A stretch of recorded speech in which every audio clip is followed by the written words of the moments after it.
Kasi wala kang alam eh. Alam mo lang nasaan ka? Doon sa tindahan. Nasa tindahan nyo. Tindahan lang. Sa may Malabon. Nabotas. Ay, Nabotas. Oo nga pala, taga Maynila pala kayo. Sorry.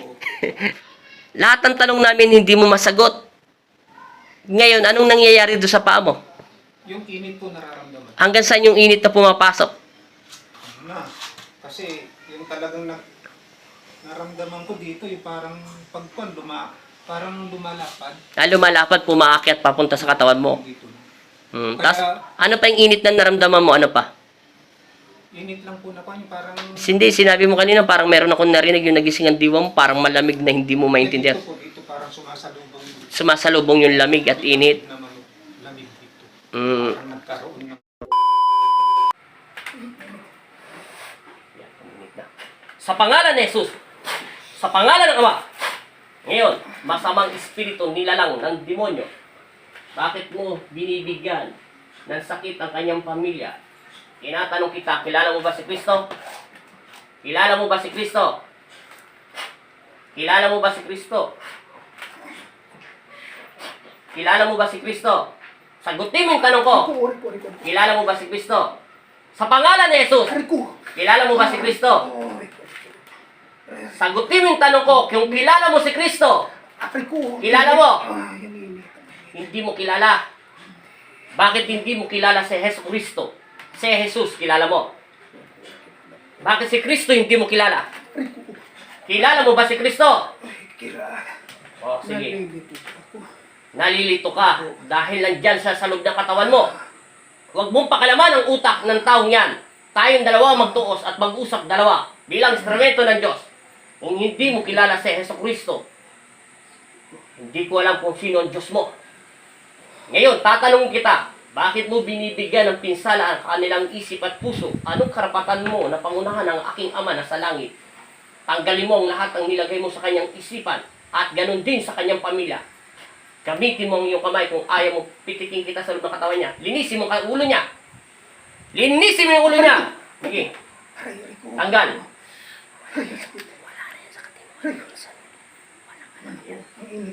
Tanggalin mo lahat. Paiinitin kita sa loob ng katawan niyan pag hindi ka lumayas yan. Pero bago ka lumayas, kalasin mo muna lahat. Gamitin mo yung kamay mo. Hindi ko... Sa tangkasan ko tatanggalin. Tapon mo. Linisin mo. Kayurin mo ang buong katawan mo at itapon mo. Hindi ko pa. Saan yung sakit? Huwag mong pakalaman ang utak niya. Linisin mo katawan lupa niya. Pag hindi mo ginamit yung kamay mo at hindi mo idinikit sa katawan lupa niya, pipitikin kita na mas malakas na kuryente sa loob ng katawan niyan. Tapon! Linisin mo ganyan. Tapon mo. Lahat. Simula ulo. Huwag mo na akong linlangin. Nandiyan ka sa loob ng katawan niya. Tapon ang itapon. Simula ulo. Mata. Bibig. Dibdib niya. Lahat. Balikat. Sa pangalan ni Jesus. Tanggal. Sa pangalan ni Jesus Kristo. Kalas. Hindi na ako hihinto rito hanggang hindi tumihinto yung init ng kapayapaan ng pag-ibig ng Diyos. Nandiyan ka sa loob ng katawan niya. Sige, magsinungaling ka pa na magsinungaling sa loob ng katawan niya at gamitin mo ng gamitin yung utak niya. Hindi ka rin naman makakatakas. Isipin mo, bakit iinit ang stick na ganito kalakas at nakukuryente ka ng ganong kabilis? Sige, kalasin mo. Ikaw ba ay nagbibigay ng sakit sa loob ng kanilang pamilya? Sagutin mo yung tanong ko. Tao ka ba hindi? Tao ka ba hindi? Hindi ko po alam kasi... Hindi mo alam tao ka. Sige, kalas ng kalas. Hindi ko po alam. Sige. Ubusin mo. Hanggang wala akong sinasabi. Hindi aalis ang init ng pag-ibig ng Diyos sa loob ng katawan mo hanggang hindi mo nililinis ang katawan lupa ng taong ito. Mamamatay ka dyan sa sobrang init. Tanda mo. Paliliyabin kita ng higit pa sa isang init ng apoy. Tanggal! Magnetiko. Bigyan siya ng init. Amen. Kalas. Tanggal. Ubusin mo. Lahat. Linisin mo. Pag pinakilaman mo ang kanyang isip, dudurugin kita sa katawan. Linisin mo hanggang wala ko yung sinasabi. Tanggal na tanggal. Linis. Lahat.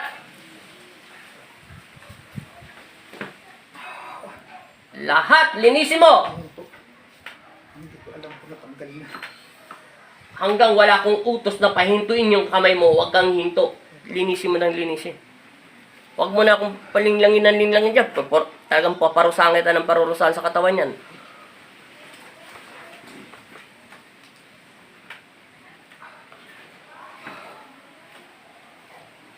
Bilisan mo!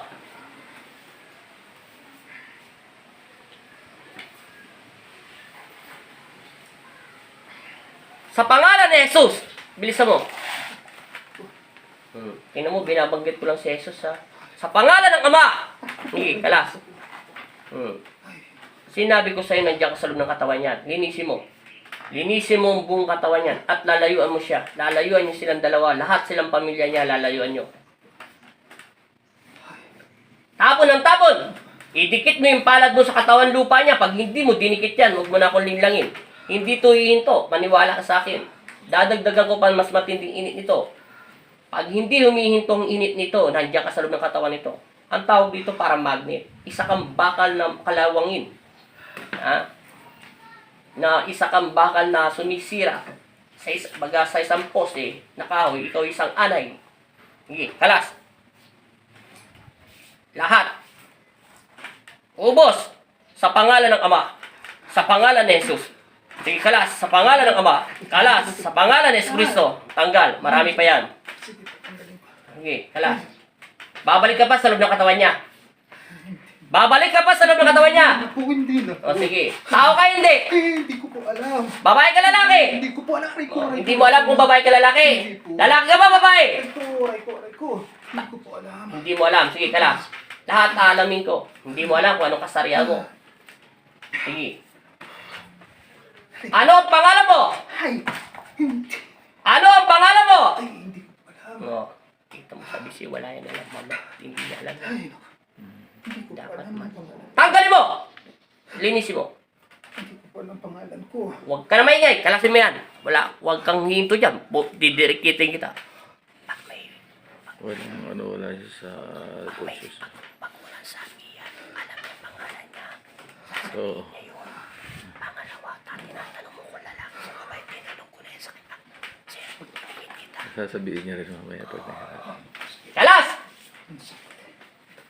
Dahil nandiyan ka sa loob ng katawan niya, kaya ka nasasaktan. Dahil nasasaktan ka sa pag-ibig ng Diyos. Bilisan mo na. Huwag mo nang gamitin ang utak niya dahil hindi mo rin magagamit yan. Marami pa yan. Sa pangalan ng Ama. Sige, kalas. Ubusin mo. Babalik ka pa sa loob ng katawan niya. Babalik ka pa sa loob ng katawan niya. Sige na. Guguluhin mo pa yung pamilya niya. Guguluhin mo pa yung pamilya niya. Hindi na po, hindi na po. Sige, kakalasin mo. Babae ka lalaki. Hindi ko po alam kasi. Tao ka hindi. Ay, hindi ko po. O, sige. Yan po. Saan ka nakatira? Saan ka nakatira? Ay, naku, hindi ko alam. Hindi mo alam kung saan ka nakatira? Hindi po. Oh. Kalas. Hindi ka makakawala basta-basta sa loob ng katawan niya. Tandaan mo. May mga, sabi ko kasi nag-aaral philo ako. May mga bagay-bagay na hindi po pwedeng ipaliwanag. Oo, na pero hindi kaya- nararamdaman. Mm. Hindi kayang arukin ng tao. Oh, isipin mo ito. Yung stick kanina, dinemo ko, di ba? Hindi umiinit. Yung dinasalan na, biglang uminit. Kasi, kung wala tong sapi, kahit anong dasal ko dito, hindi gagalaw yung ganyan, stick. hindi ganyan. O, hindi magkakaganito. Kasi sinasabi ko sa pasyente ko yan, maraming pumunta rito, galing pa sa mga sikat na manggagamot. Tinesting ko yan, walang init yung krus, nirekta ko. Yung dinasalan ko, walang init talaga, walang sakit. Sabi ko, wala talaga kayong sakit, hindi kayo kinukulam. Na-inborn na yung utak nyo kasasabi nyo kulam. Ang dala lang yan, emosyonal. Emosyonal, kailangan nyo pumunta sa doktor. Yan pang doktor na hindi na kami kakaya kasi wala naman talaga kayong gagamutin ng Diyos. Sa sobrang pag-iisip na yan, sa daming problema nangyayari. Na-stress na kayo. Maraming ganyan. Pero kung pag uminit ang stick at posporo ng ganong kabilis, automatic, mayroon sa loob ng katawan niya. Karamihan na ginagamit talaga posporo. Kasi mas mabilis yung posporo. Pero maganda din yung papel, yung kopomban. Yung kopomban, walang daya yon. Pero pagka malakas na sa loob ng katawan, hindi kakayanin ng kopomban. Napupunit yung kopomban. Dati nga, may ginamot ako, kaganda-ganda ng stick ko. Ito, sinlaki lang to ng posporo. Pagdikit ko pa ng una, posporo kinabit ko. Yung posporo, pakaramdam ko, parang nababali. Kaya nga po nung kasi nanay ko ganyan din, pinapagamot namin doon sa malayo, sabi ng espiritista, galing. Tapos sabi ko, nung ako, siyempre nainganyo ako kasi nagtuturo ako sa universidad. Pinag-aralan ko talaga, philo, lahat ng pag-iisipan ng tao, lahat ng damda pusit isipan ng tao. Pinag-aralan ko. humantong ako sa time na hindi ko kayang. Yan ang Panginoong Diyos, sabi ko. Minsan yung mga sinasabi nila, oh, walang Diyos, wala namang katibayan na nag-i-exist ang Diyos. Pero bakit yung mga bagay-bagay na hindi ko pwedeng maipaliwanag, pero nararamdaman? Yun yung ano ko dyan eh. Kasi nga, may time na ganon. Imposibleng, sabi ko naman, pinag-aralan ko lahat nga ng ano eh. Si Augustine nga at saka si Kalasin mo yan, Satanas, huwag ka makinig sa amin. Tanda mo, hindi pa kita pinalalaki sa loob ng katawan niya. Linisin mo yan, gamitin mo yung kamay mo. si Aquinas, si Augustine, sabi nga nila nung pinatunayan yung may Diyos sabi nila kung walang nag-i-exist, wala ring lahat. Sabi niya ganon. Since meron, ibig sabihin, mayroong lumikha niyan at kung sino man o kung ano man ang lumikha, yun yung tinatawag natin Diyos. Ang galing nga ng argument niya. Totoo yun. Kasi kung walang lumikha sa atin, ang mundo natin ay magulo. Kung wala, Oo. sabi niya, kung walang Diyos, wala lahat yan. Wala tayo. Walang tao, walang puno, walang ano, walang hayop. Sa pangalan ni Jesus. Kung Kunti na lang. nandyan sila, ibig sabihin, may lumikha. Kung sino man yung lumikha, yun ang tinatawag nating Diyos. Ang galing, ang galing. Sabi ko nga kasi, napakahirap arukin dahil hindi naman natin malalaman kung makikita kung saan ang Diyos. Kaya paniniwala at saka yung mga arguments natin, doon natin mapatunayan na talagang meron, Kaya lumikha. nga, sinasabi ko yan sa tao bakit pa ako pagtsatsaga ng Panginoon Kristo padalhin sa Pampanga? Ay sarap-sarap na ng buhay ko sa Maynila. At para mag-drive, at wala na akong iintindi, magdadrive na lang ako, magbaboundary na lang ako. Okay, pagpatuloy dyan, maganda. Wala na. Di ba? Ah. Lalagyan ko lang at papakawalan ko si Satanas sa loob ng kaluluwa nyo. Wala na sakit. Sa pangalan ng Ama at ng Anak at Espiritu Santo, Amen. Sa pamamagitan ng pagsambit ko sa inyong pangalan, Panginoong Hesus sa mga Nazareno. Susugatan ko muna siya ng konti bago ko siya pakawalan sa loob ng katawan mo.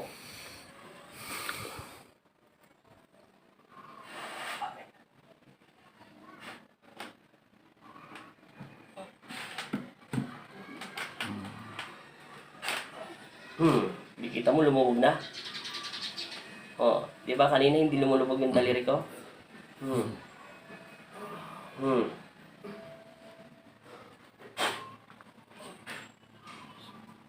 Ama Jesus, amang Nazareno, kami ang iyong mga anak, ilayin niyo kami sa panganib at masamang espiritu. Binigyan mo ako ng kapangyarihan, kaya kayo po ang manguna sa aming buhay. Amen. Ama Jesus, amang Nazareno, bigyan mo ako ng kapangyarihan na makapagpagaling ng may karamdaman. Salamat po sa pinagkaloob mo sa akin. Amen. Sa pangalan ng Ama at ng Anak at Espiritu Santo, masamang espiritu, lumayas ka sa loob ng katawan ng taong ito. Inuutusan kita sa pangalan ni Jesus. Amen. Ama namin sumasalangit ka, sambahin ng ngalan mo. Mapasa amin ang karan mo, sundin na loob mo dito sa lupa para lang sa langit. Bigyan niyo po kami ngayon ng aming kakanin sa araw-araw at patawarin mo kami sa aming mga sala para na pagpapatawad namin sa nagkakasala sa amin. At huwag mo kami pahintulot sa tukso at iadya mo kami sa lahat na masama. Amen. Gumising ka. Inom kaya. Inhale mo na. Inhale ka na. Tapos mo yung hangin. Tapos kalahati sa ilaw. Para hindi ka masupikit sa ano. Okay na. Kalahati lang ng tubig. Dahan-dahan lang pag inom ha. Huwag mo para hindi bumigay yung hangin sa kataas. Tayo mo lang muna. Baba niyo pa niyo. Sige, pero mo ng kamay. Atras muna. Atras. Para makabalik agad yung lakas mo. Ikaw na tumingin. Dulot-dulo na yan ha. Pantay. Nanghina ka no? Parang ano? Tingin ko sa tindahan namin. Nakikita mo? Opo. Anong kulay? Walang kulay ko pero nakatuon ang isip ko dun sa tindahan namin. Saan? Wala naman akong nakitang kulay pero tindahan ko namin.